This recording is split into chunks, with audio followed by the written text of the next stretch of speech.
Band Geeks is one of the greatest TV episodes ever created, standing alongside stuff like Ozymandias, The Time Traveler, Battle of the Bastards, or Hero. And here is why. So in the most SpongeBob episodes, Squidward is miserable. He doesn't have a family, he isn't successful, he works at a burger place as a cashier. Everybody walks over him and everything he touches seems to break apart. But in this very special episode called Band Geeks, during the second season of SpongeBob, he is, the first time, the winner. This episode starts with him playing the clarinet. Followed by a doctor, probably some type of emergency doctor with his paramedics, ringing on the door because somebody called them and they were told there was a dying animal inside this house, referring to his clarinet playing. Phew. This episode is basically going for 10 seconds and he's already being humbled. The next thing happening is that his phone rings and we get introduced to a totally new character, Squilliam Fancyson. And he was the one calling the doctor for a dying animal. Squilliam is shown the first time ever in this episode. But the viewer already can tell, from the way they both talk and interact with each other, that it feels like they have known each other for a very long time. Maybe even since childhood.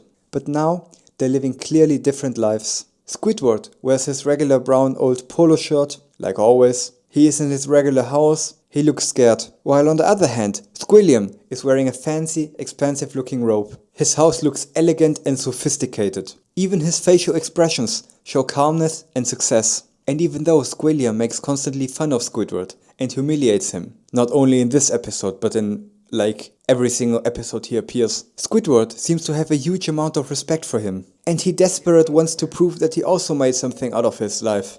Oh no, he's hot!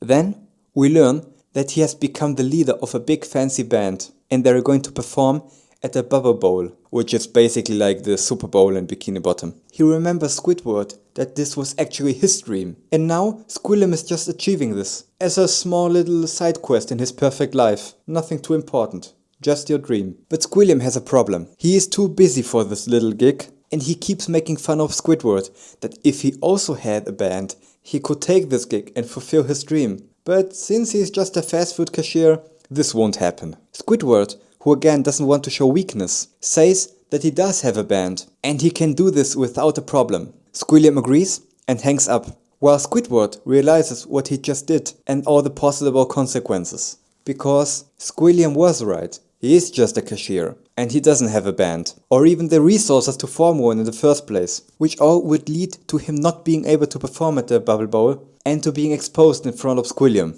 and the whole audience.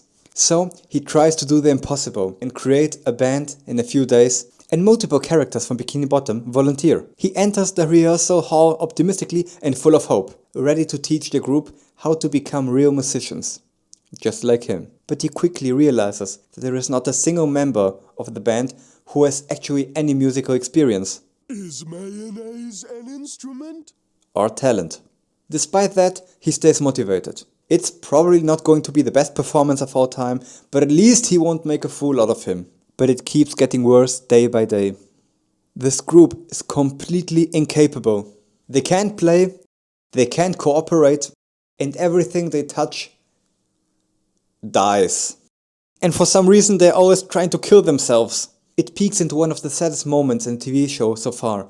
Squidward accepts his fate and explains how this was his only chance to ever be happy. But like everything in his life, it also gets crushed. And he asks his band members to kindly not appear at the next day in the Bubble Bowl. We already spoke about that. As harsh as it sounds, Squidward is a complete loser in the world of SpongeBob. He spends most of the series pretending that his life is only temporarily disappointing.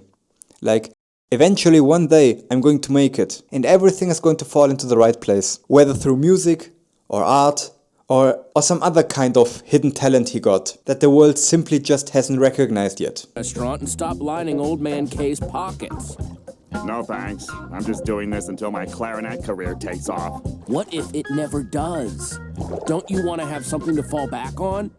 Yeah, ha! And this beliefs is what keeps him going from day to day. And whenever something in his life goes wrong, he always finds a way to blame it on somebody else. Whether it's SpongeBob or Mr. Krabs or other people or just bad luck.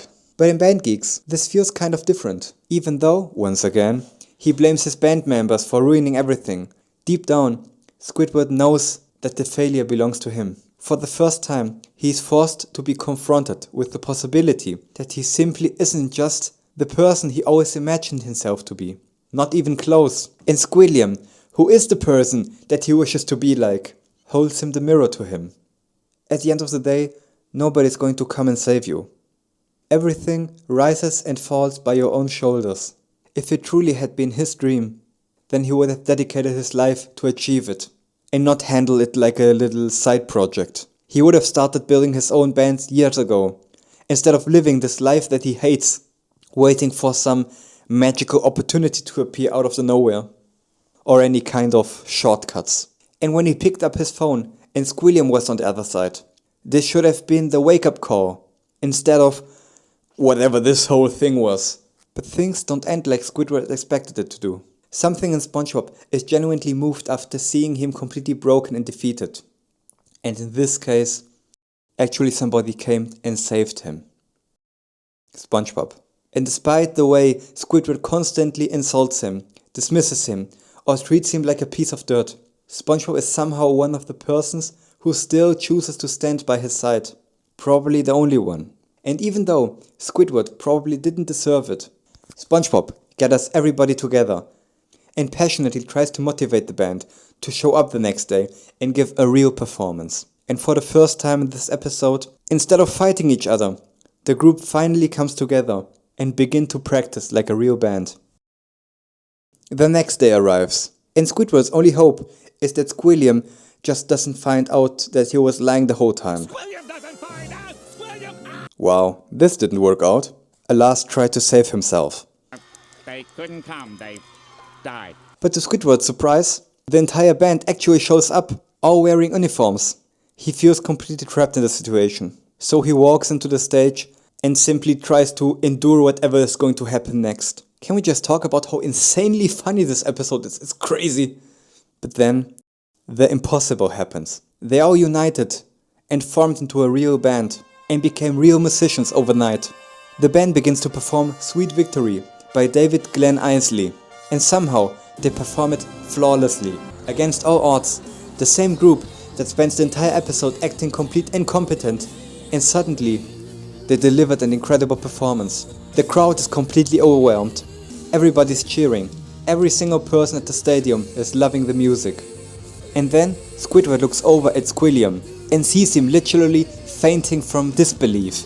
And at this brief moment, Squidward feels the first time like the person that he always wanted to be.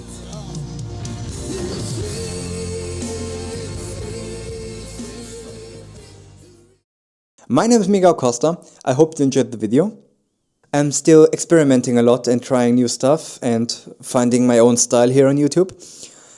So if you liked the video, I would highly appreciate if you leave a like or even a follow, and see you guys on my next video.